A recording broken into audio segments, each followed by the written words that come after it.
Narway Pagtagilakuan tinalayos bayat tidadalapos ni Bagyong Maring Iti Quirino, Ilocos Sur. Kas karagitoy nga stalls iti tiyandaan, linapunos tinakaro alayos. Kastemat iti kasasaad na dito'y banger ti karayan, iti pantar. Makikita yun ito iti pwesto ni Apo Kalinga. Nagito'y daduma. Kita lugang. Anong? Paabog kami. Da kayo jay anti forward manong. Good. Okay. Handlo nga tayo ta. Okay, no. Na nagsasarapak hindi kami. Ay di anya nga tinagturungan niya manong. Nakaisalatan niya bartay. Paanog kami na. Panod kayo, naisalat kayo ito yung tigalyay tiray. Oh, napang kami kinda ako, say. Stoy ito yung antay. O antay sudah sa tilas nga na rescue dira bay. Pabuluhan nila ako.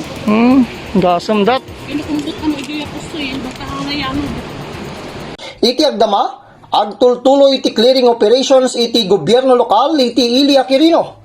Manipo iti Quirino, Ilocos Sur, Van Jasper Biado, Balitang Ilocos Online.